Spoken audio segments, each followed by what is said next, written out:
Bonjour et bienvenue dans cet entretien spécial réalisé à l'occasion de la visite d'État au Maroc du président français Emmanuel Macron. Il s'agit d'une visite de 3 jours qui s'effectue sur invitation de Sa Majesté le roi Mohamed VI.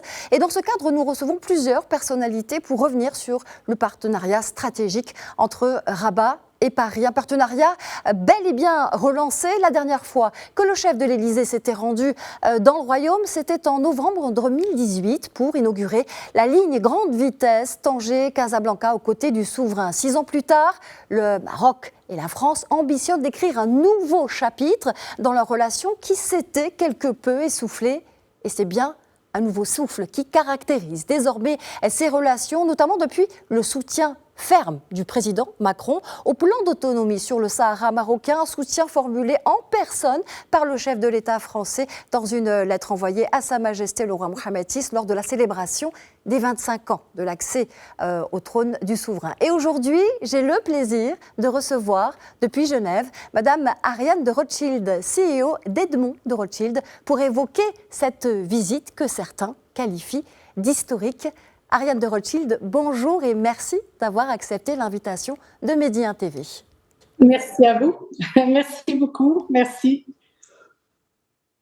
Alors, quel regard portez-vous sur ce rapprochement entre le Maroc et la France? Un rapprochement qui s'illustre aujourd'hui par la visite du président français Emmanuel Macron dans le Royaume. Alors, je suis vraiment très, très heureuse de voir que la France reprend des relations beaucoup plus fortes avec le Maroc, parce que je pense que le Maroc a toujours été et reste un pays stratégique pour la France. Et je dirais aussi, sur une note personnelle, pour ma famille aussi. Alors, Ariane de Rothschild, pourriez-vous nous parler des liens d'Edmond de Rothschild avec le Maroc? Alors, je pense qu'on a des liens, d'abord on a des liens historiques, parce qu'ils remontent au début du XXe siècle, à travers ce que faisait ma famille en termes d'éducation et le développement d'écoles dans tout le bassin méditerranéen, mais dans le Maroc.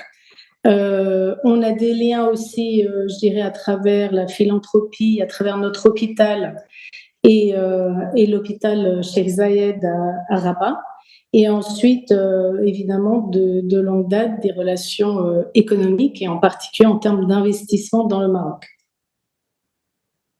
Alors justement, en tant qu'investisseur, quel regard portez-vous sur les opportunités d'investissement ici au Maroc ?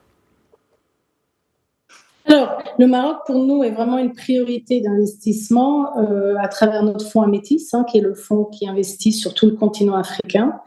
Et le Maroc est vraiment un hub pour l'ensemble de toutes nos activités, et sachant que Casa est le plus gros bureau que nous avons en Afrique pour couvrir ce continent. C'est vrai que jusqu'à aujourd'hui, nous avons investi plus d'1 milliard de dirhams dans les PME marocaines. Et je pense qu'il y a deux facteurs très forts qui comptent énormément pour nous. Un, je pense que c'est un alignement d'intérêts et je dirais un ADN commun, parce que le Maroc, 90% du tissu économique marocain est constitué d'entreprises familiales, comme nous le sommes nous-mêmes. Donc on a, le même ADN, le même langage, la même vision de long terme. Et puis, on est des investisseurs, engagés, ou on pourrait dire d'impact, c'est-à-dire qu'on aime vraiment investir dans des entreprises qui répondent à des besoins spécifiques, qu'ils soient économiques ou sociaux. Et peut-être, pour mieux l'illustrer, vous donner 2 exemples. Nous avons investi dans une entreprise qui s'appelle Magriser, qui fait de la micro-irrigation. Et ce qui est intéressant, on sait qu'au Maroc, le Maroc souffre de stress hydrique, et en particulier l'agriculture consomme plus de 70% de l'eau. Et c'est vrai qu'à travers ce type d'investissement, on est capable d'adresser ces besoins, de diminuer le stress hydrique en économisant environ, c'est à peu près 100 millions de mètres cubes par an, ce qui représente la consommation annuelle de 4 millions de Marocains. Je trouve que c'est un exemple très parlant sur la façon de laquelle on investit au Maroc et je pense que nous avons des sociétés qui sont dans la santé, dans la transition énergétique, dans la téléphonie, dans l'assurance. Tout ça sont des pôles auxquels on croit très fortement au Maroc. Alors, Ariane de Rothschild, si vous voulez bien, on va continuer de parler investissement. Vous le savez, un an après les assemblées générales du FMI et de la Banque mondiale à Marrakech, la Banque mondiale a récemment renforcé son partenariat avec le Royaume et soutenu notamment bon nombre de ses initiatives en matière de développement notamment. Qu'est-ce que cela dit, selon vous, du Maroc aujourd'hui en termes de connectivité et aussi de croissance ?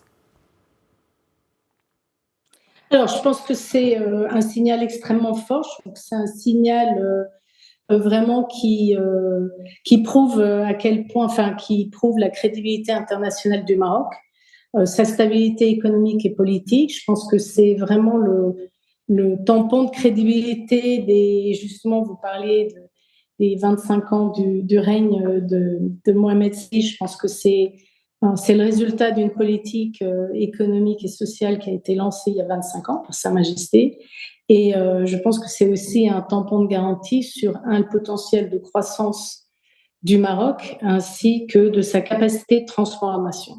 Quant à la connectivité, je pense qu'il est clair que, et en tout cas c'est notre cas aussi, que le Maroc est un hub vraiment crédible qui est un point de rencontre entre l'Europe, le continent africain et le Moyen-Orient. Je pense que le Maroc a une place stratégique très importante qui a été soulignée, comme vous le dites, par le FMI et la Banque mondiale. Alors, vos activités au Maroc ne sont pas seulement bancaires, Ariane de Rothschild. Vous êtes aussi engagée et de longue date dans des domaines tels que la santé et l'économie. Comment est-ce que cela se traduit-il au Maroc ? Alors, c'est vrai que sur la santé, on est très, très heureux d'avoir signé un partenariat avec l'hôpital Cheikh Zayed à Rabat. Entre cet hôpital et notre fondation ophtalmologique qui est de renommée mondiale sur tout ce qui est expertise tête et cou, en particulier les yeux et certaines maladies telles que l'épilepsie ou l'épilepsie infantile. Le partenariat consiste en bénéficier d'imagerie médicale de haut niveau et des blocs opératoires à Rabat, d'une part, d'autre part de pouvoir envoyer nos propres médecins et soigner en tandem, ce qui est aussi un très beau partage de connaissances, et troisièmement, d'accueillir une dizaine de médecins stagiaires chez nous à Paris pour pouvoir les former afin de continuer à opérer au Maroc. Donc je pense que c'est vraiment un très beau projet sur lequel on est très très enthousiaste. Eh bien, merci infiniment, Ariane de Rothschild, d'avoir été avec nous, d'avoir été l'invitée de Midi 1 TV. C'était un plaisir de vous recevoir. Merci beaucoup. Merci, c'était un grand plaisir. Merci beaucoup. Merci. Et je rappelle que vous êtes CEO d'Edmond de Rothschild et que vous étiez avec nous depuis Genève. Merci à vous, c'est la fin de cet entretien.